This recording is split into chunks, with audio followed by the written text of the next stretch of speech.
Actually, nothing supernatural, pero I've experienced a dead body na twitch. As in, gumalaw or nag-burp.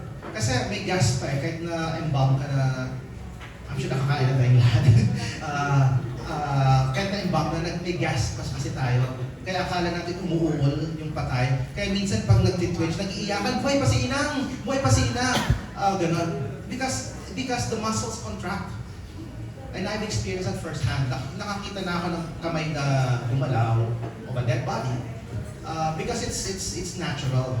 Kaya lang kasi, kung ikaw ang mag-isa, how much of that is natural or real?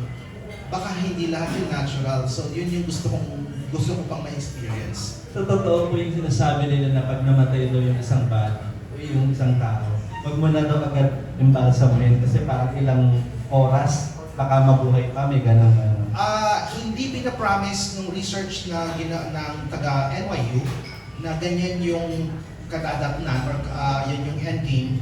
Pero ang gusto nilang i-try at tinatry nila for 10 years already or more is that yung brain activity may be restarted, mari-restart. So, posibleng tama yon. Wait for, sometimes, kasi hindi nila alam kung 1 hour, 2 hours, 5 hours, 10 hours. What if 10 hours, tapos na-ignite yung brain ulit, baka mabubuhay pa yung tao. Ang kwento ngayon ng Nightshift is, yun na nga, what if hindi patay lahat yung nasa paligid niya? What if hindi pa sila patay lahat? At what if kung nabuhay sila pa rin ba yun? Yung naman, alam naman namin sabi nga kanina, natatakot din ka. Tapos ikaw pa personally, sa morning ito di ba? Did you experience makakaiba na experience? I mean, pakiramdam dun sa morgue or... Saan? As in sa... Sa shoot mismo. Wala, hindi siya totoong morgue. As in, set design ni Direk Yam yun. So, grabe, ang galing nung transformation even. Sila na gumawa niyan. So, wala naman ako na-experience na nakakatakot doing the film. How was the experience doing yung horror na to?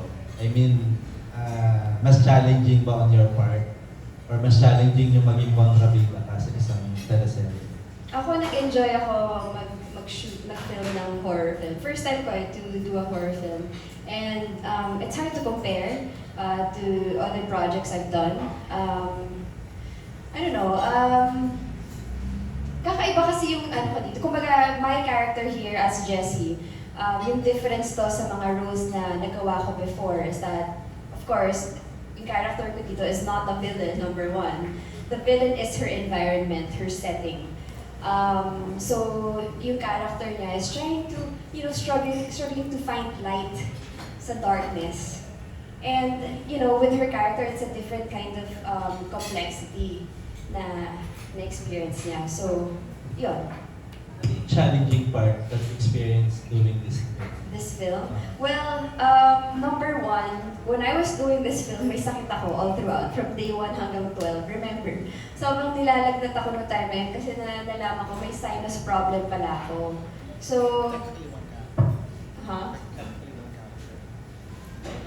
Oo, technically, yun nga, I'm the only character here. Nag-revolve yung story sa isang character lang. One challenging aspect also is yung continuity. Kasi nangyari lang siya in one night. But you know what? What I appreciate most about yung limitation na yun na sinasabi, like for example, it's just in one location and it happens in one night. I feel like with Direk Yam's approach to the story and to directing and his vision, I feel like ginamit niya yun bilang asset sa pelikula.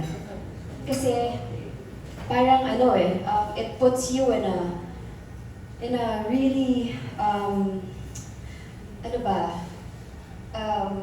there's this underlying tension all throughout the film, knowing that is the character experiencing the supernatural, or is she just imagining things, parang gano'n. So it puts you into that state na parang yun.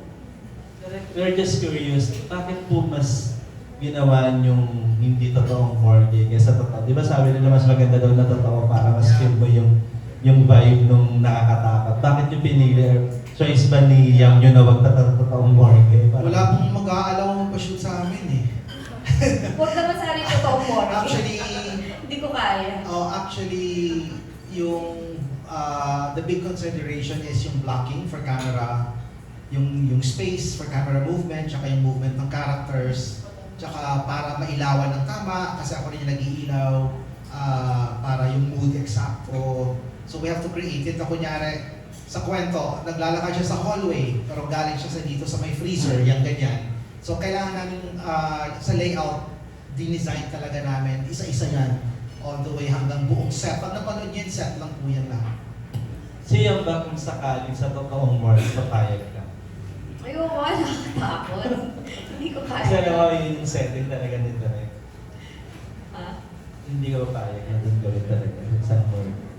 Sa totoong more? Pero hindi naman ata. Actually, hindi alam ni Yam na everyday kami nag-shooting. Meron kami totoong patay nilalagay, hindi lang niya alam. Medyo.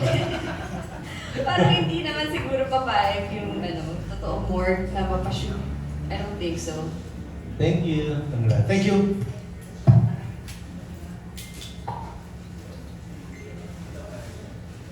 Any other questions from our new friends and guests? Yam. Uy, paraway tumingin. Bakit kaya? Mario. Yes, sir. Kay Yam L. Since you're known for doing horror movies, how is this different from the past horror films that you did like Aurora, Patient X, Gaw? So, anong diferensya nito? Ito po ata yung, I think, this is my first na medical horror. Ito yung medical horror na talagang nainlove ako sa kwento kasi never pa kasi akong gumawa, although a lot of my films are based on research, never pa akong gumawa ng may scientific research, na may scientific background. Hindi naman ito ipapalabas na magtuturo ng science sa mga manonood.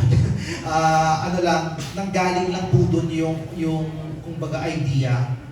And this is made the very first time. Kaya ang challenge dito is, ang ganda kasi maganda yung bedrock na nung nakausap ko yung nakapag-communicate ako dun sa doctors, sa NYU, na sinabi nila nga yung facts and the truth about death and dying. It makes you wonder. Dati takot ako mamatay but now, well, we'll find out. Ganon. So there are things you realize, and then when you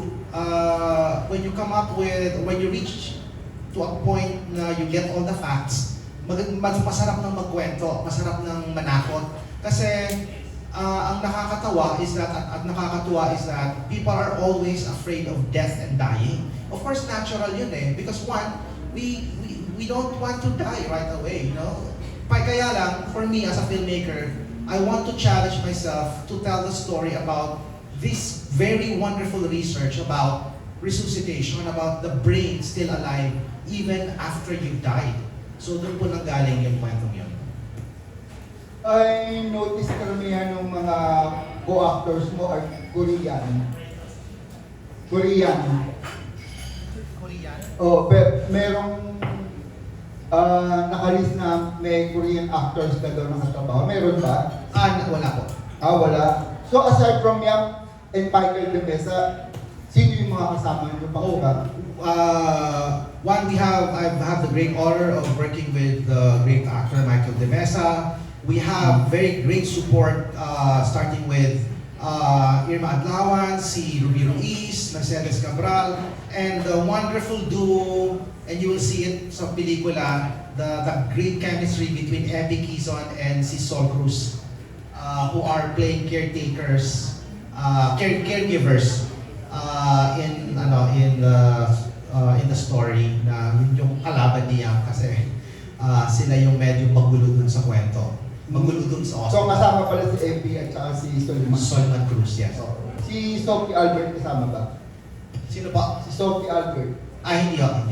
Kasi once nabanggit niya na she was being considered for the movie daw. So hindi pala lang tuloy. Hindi pa. Baka it's a different casting po yung ginawa namin. I just can't remember. Okay. And Are you aware na there are several other movies ginawa na Nightshift ang title? Oh, yes. Yes. Oh, dami na eh. Last year lang meron yung Yes. Nightshift, ang setting niya is a haunted hotel. Yes. And it's about a girl na who was assigned sa night shift.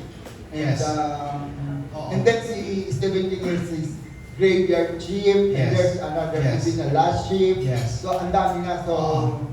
pagka tinignan halimbawa sa IMDb, makikita ka agad na ang Oo. dami.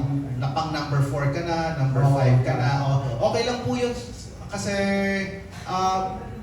pag na-inlove ako sa isang title na madaling sabihin, tapos there are many things that you can do, learning sa, kunyari from advertising, you can change the logo, na para unique siya, iba yung logo type, Nightshift, iba from the usual pelikula. At the same time, this is a new film, those have been done before, some people may not know about it, pero ngayon, ito na yung bagong Nightshift. So, I'm sure may gagawa ng Nightshift in the next 5 years. Pero sana ito muna panoorin nila. Pero when you decided to film it in a sound stage, talagang nakasama na sa budget yung... Surprisingly, meron, hindi po namin siya shinote sa isang soundstage. Pero we were so lucky that merong isang wing sa Veterans Hospital na i-renovate nila. Oo, so hindi nila ginagamit kasi they're waiting, I think, parang nagpa-planning pa lang sila na gagawin nila. So hindi na nila ginagamit yon. So perfect po yung layout na pinayaan kami, hindi naman namin giniba. Naayos namin yung mga walls, pininturahan namin lahat, pinalitan namin yung floor. Tapos yung po, imagine po natin na pag pumasok kayo dun sa wing na yon, parang siyang soundstage talaga na ang tahimik. Kaya nagawa namin yung layout ng mga lahat ng mga metal na yan na-create namin. So luckily, in fact, kaya namin napagkasya yung budget kasi kung soundstage yan, medyo mas gagastos pa kami kasi yung foundations and ano, at least nakuha namin yung layout. Sinabay na ng production designer namin si Erickson Navarro. Sinakyan niya kumbaga yung layout ng area. So the entire movie was dun sa set lang? Dun lang kami lahat sa set.